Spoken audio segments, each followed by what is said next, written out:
Hi, I'm Don Cantor, former co-director of JLIC at Johns Hopkins University and current director of the Richmond Jewish Learning Experience in Richmond, Virginia. And I'm Alex Ozar, co-director of JLIC at Yale University, and this is the Torah JLIC podcast. JLIC supports thousands of young Jews in their college years and beyond, providing them with the nourishment they need to sustain an upward trajectory of Jewish commitment and growth as they enter the broader world.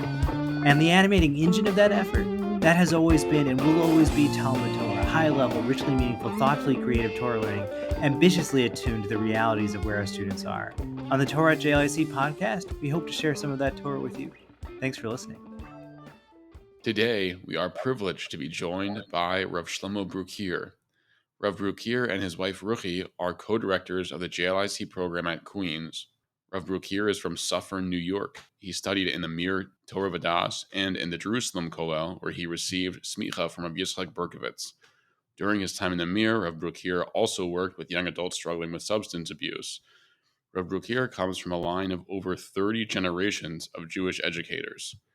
Let's start there. Were there Brukirers running JLIC in 18th century Eastern Europe? The 30 generations or 13 generations or whatever number that I got from my brother when we wrote this, we have a long line of rabbis, and you can trace it quite far back. So the number's accurate. What they were all doing is a little difficult for me to write out a list for, but my mom's a Zach, so we are from the Chavetz Chaim on that side. My grandmother, Rebbetzin Matel, was the Sas of a Rebbe's daughter.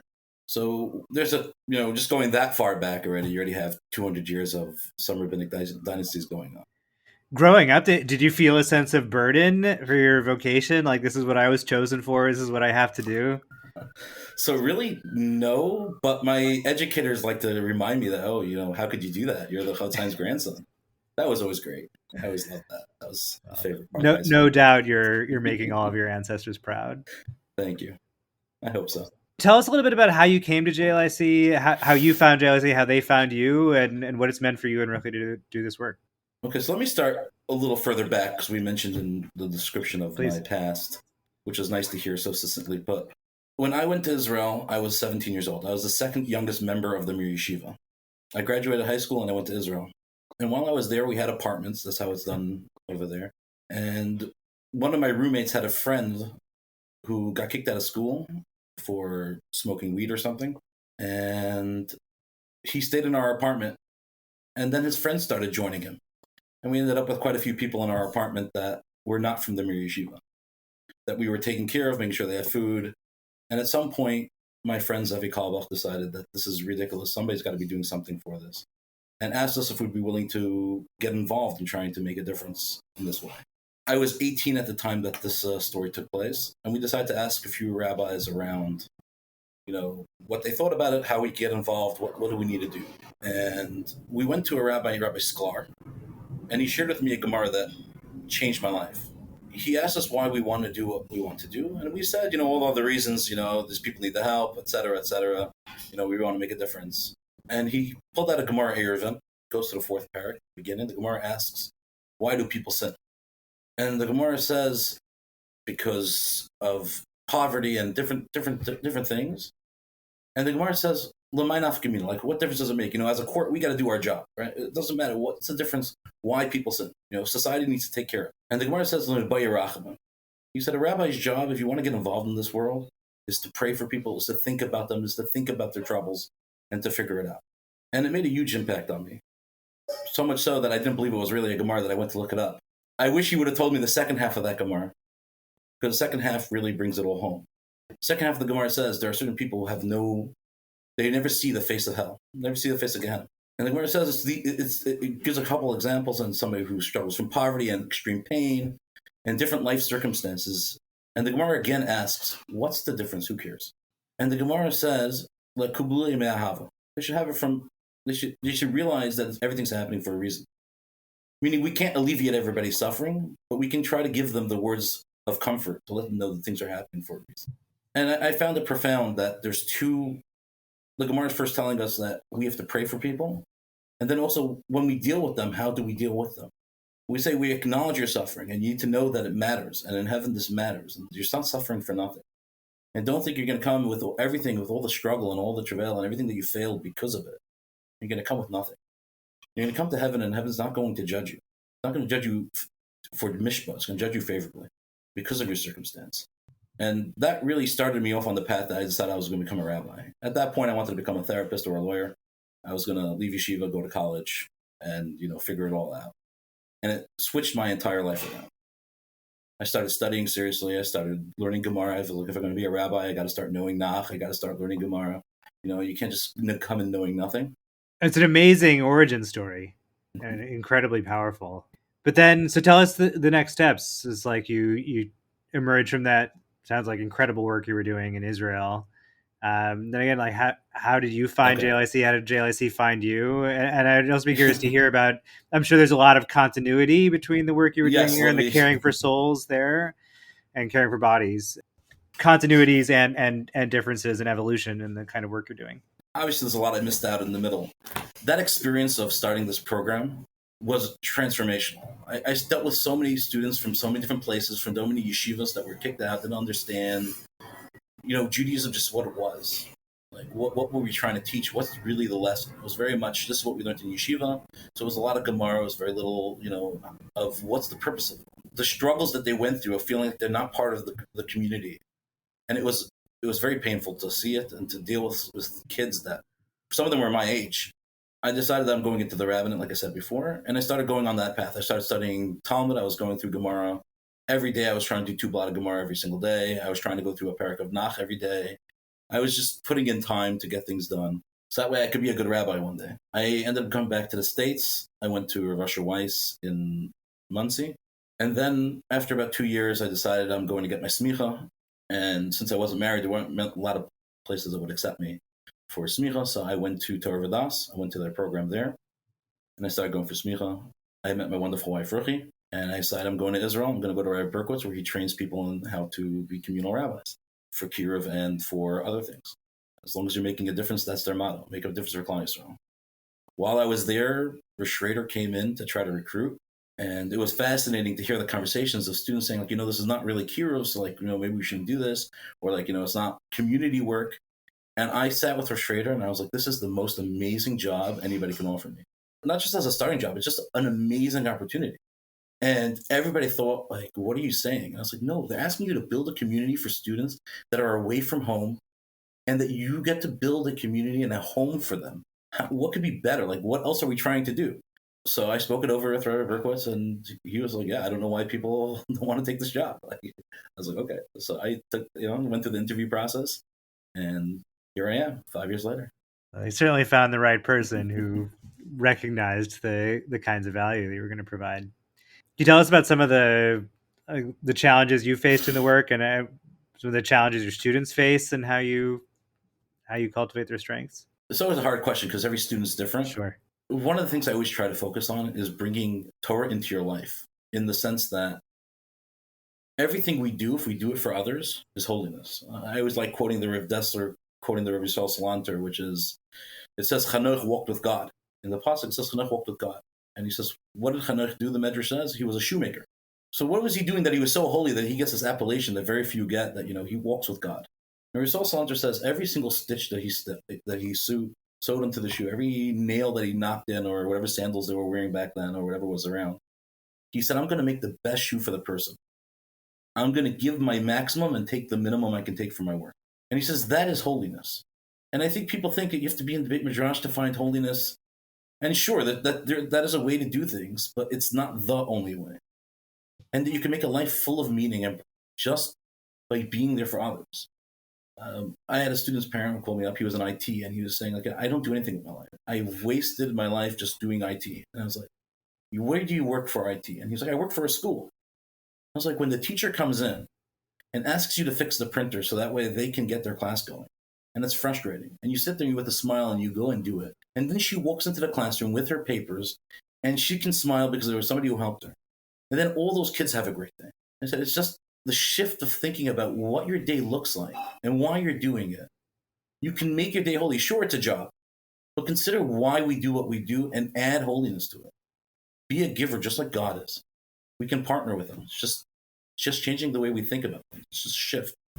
And that's something I really want to try to impart to my students, is just give.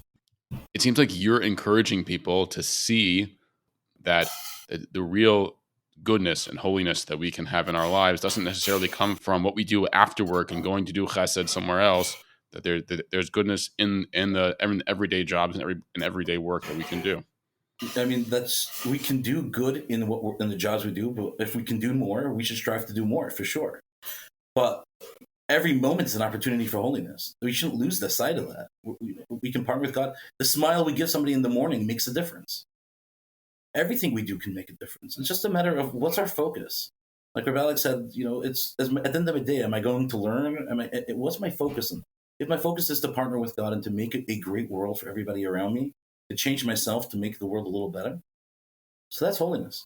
That's partnering with Hashem. I don't know what more a Jew should strive for than to be God's partner.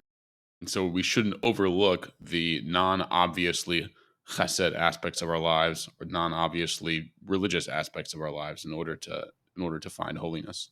Certainly not. But that being said, your whole life can be a religious experience. It doesn't have, it's not an either or. It's just, while I'm doing this, am I bringing God into my life in this moment? Am I being godly in this moment? Every moment has its opportunities. And when I'm not working, the opportunity to be a good spouse and a good father, to be a good neighbor, everything. It's all part of it. It's a life. Right? It's all our life. I always like to say this is also part of why it says V'leya midrash hua ikar elo hua ma'isa, is because if I learn my Torah to make a difference, so I'm preparing myself to do great things. So my Torah has the utmost value. But that's what gives it the value, is that I want to use it for something. My sense is that Queens College is a different kind of university life than, say, Yale or Princeton or NYU or even Rutgers. You can give us a description of like what the life experience is like for an Orthodox student at Queens College, and then like just give us a picture of the kind of work you're doing to build community, what that looks like, and what the challenges and opportunities are. Okay, so there are a few subsets of students that come to Queens College, but Queens is majority commuter. So most of the Orthodox students come into campus, they want to go to class, they'll study in the library, and then they'll leave. There are students that are looking for more college experience, and they need a place to go, but they're looking for something Orthodox. There are students that live in apartments around here, and that's largely what our Shabbat life surrounds. It's about, I would say, 60 so students altogether that live around here. We try to find programming for students during free hours, so that way they can participate, shiurim, anything our students want, we try to do. We try to provide. It's difficult in the sense that because many students want our commuters, and they have other programs or other things that they want to do at home. So that is a challenge. But we always, I'm a big believer. You meet the students where they're at. So I'll go hang out in the library. I'll hang out in the Hillel. I'll hang out in the CAF. Wherever I think students are, or wherever a student asks me to meet them, I'll meet their friends and just talk to them. I'm a big believer that everything is about the conversations I have with them. The events are nice and they're important. They build the community structure. They make people feel good.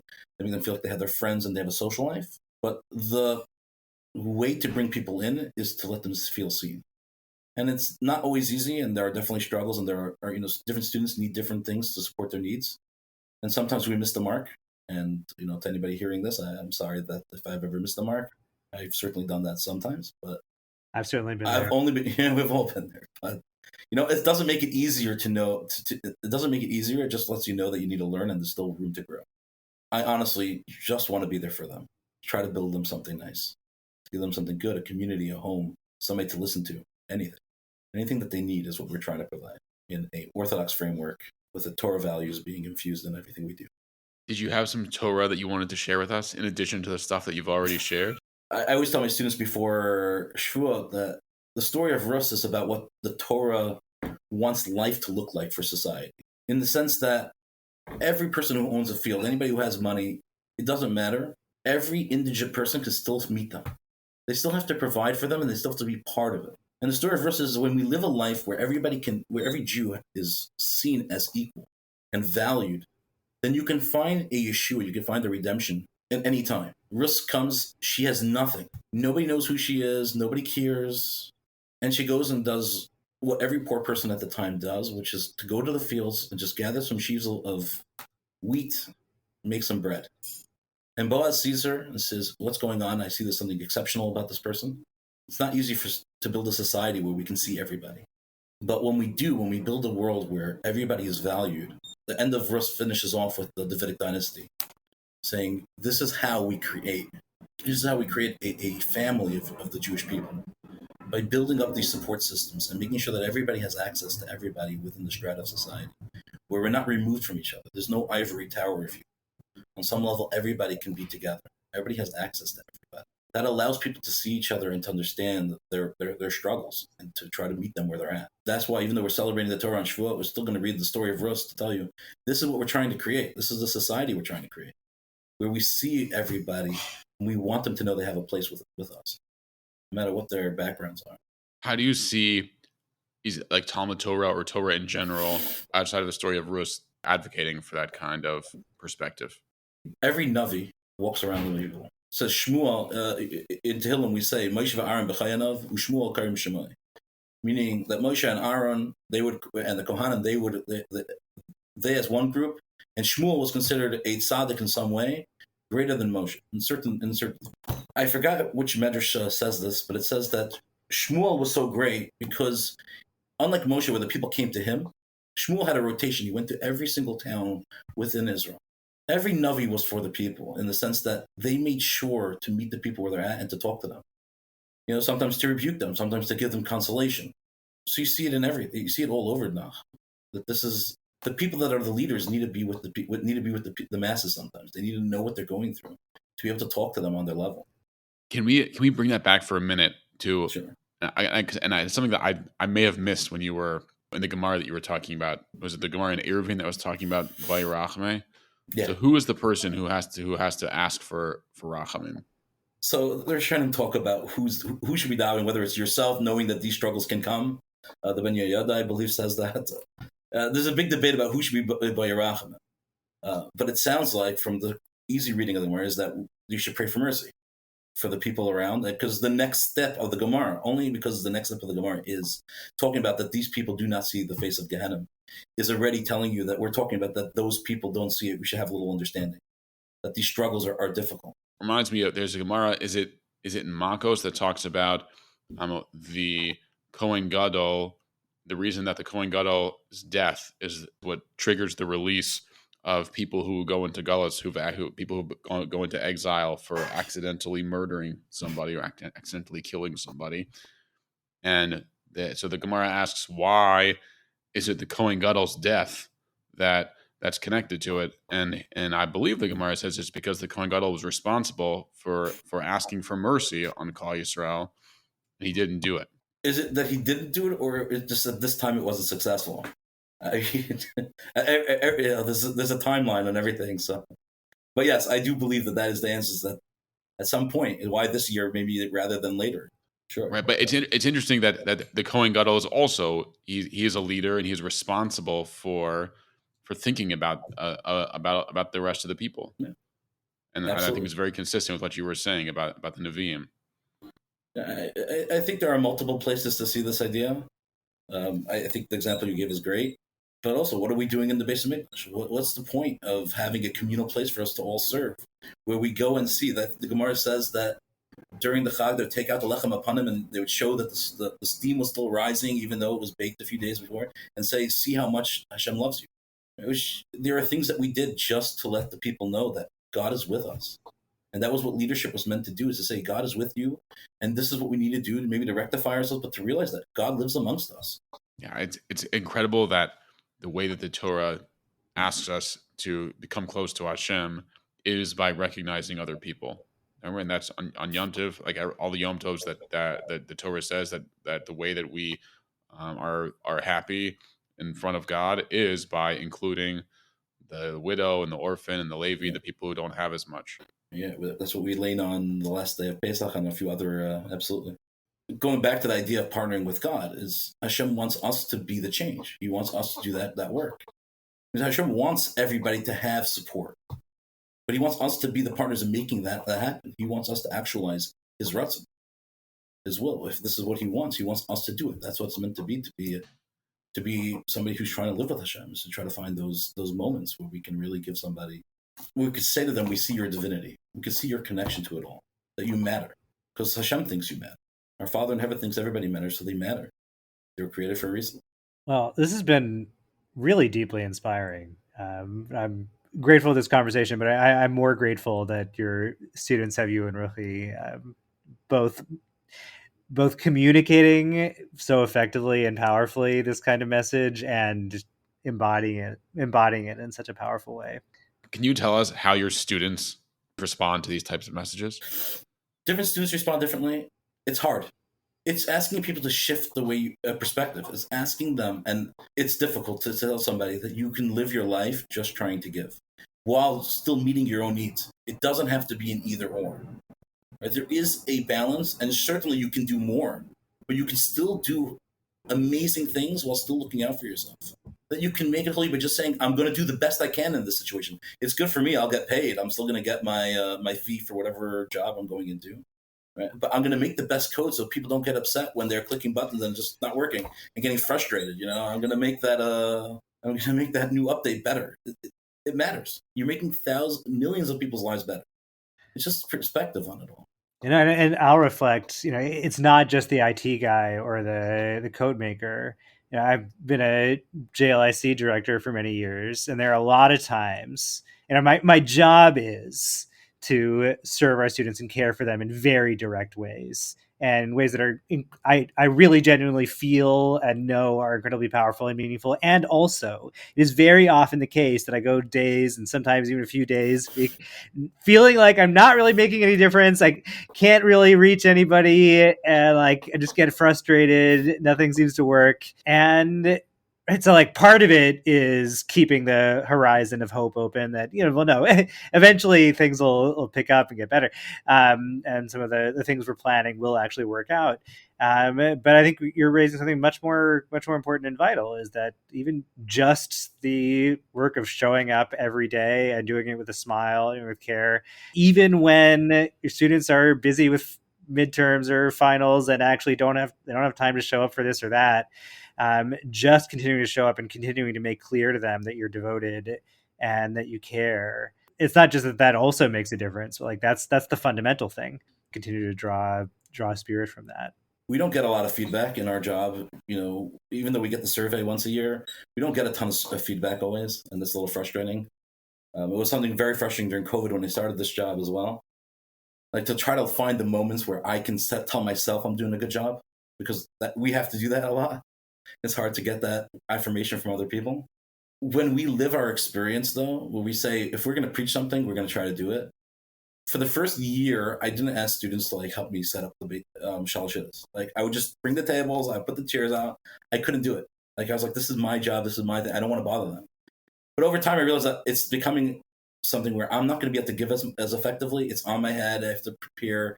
And it was becoming draining in a sense where I couldn't do the job effectively without asking for support. And that was a big change for me. I was used to doing things myself, but I also wanted them to see me doing it.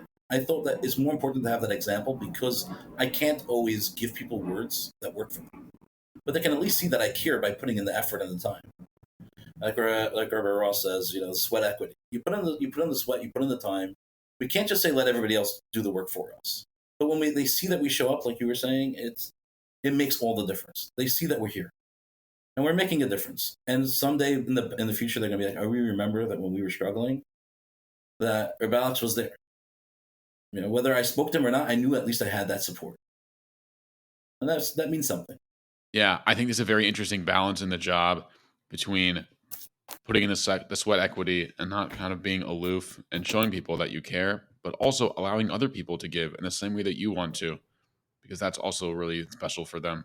I've been surprised over the years of different students that took leadership positions, and they wanted to give, and they did amazing. And I'm always so impressed when students just take up the mantle, even when nobody asks them, to see people. It's always so heartwarming and inspiring to see. They don't have to. It's going to be done anyway. If it has to be done, I'll do it. Obviously, I want the help and support, but we'll do it. We're going to get it done. And to see students saying, no, this is ours. We want to make it our own. It's incredible. And I'm always so grateful to see it. Yeah, and part of what you're saying also is, and I struggle with this. I'm a very just like by nature diffident and like just gentle person, and I don't like making demands of other people. So I'm the kind of person I'd rather just do everything myself than have to put a burden on somebody. But actually, like that's a huge mistake. Like it has to be the case that they have to be able to trust us that we'll get it done no matter what, because we're the ones taking responsibility for it and for them. But also, we're doing them a service when we ask them to help. Very often, you have to be thoughtful and strategic about it. It's a form of care at saying that, like, we see you as leaders, we see you as people who have so much to give, and we want to help you realize that. And a lot of them are waiting for us to ask. Yeah. So you do it gently, you do it kindly, and you make sure, if they're feeling stressed out, it's not going to work this time. You make sure they feel comfortable saying they need to go study for sure, but also making clear to them that there's a real opportunity here to care for others and to serve their community. Like it's precisely what they need. And when they do it, it's so rewarding that we shouldn't steal the opportunity from them. Right? We should be trying to actively find, and this is a struggle for me to ask people to help, like very similar to you in that sense. But I've noticed when you ask students to help, first of all, they bring in a different energy. They bring in their own, their worldview, their friends feel more involved. And that's what I want them to have. I want them to have a community that they build and they make. I'm just there to support them. I'll do, again, they should know that if they can't do it, I'm there. But whatever they can do, it makes it better when students want to build their own, what their vision is. As long as I can support it, I will. Thank you so much for coming on. Really a pleasure and an inspiration. Thank you so much. Yeah, all the best. Thank you. Talk again soon.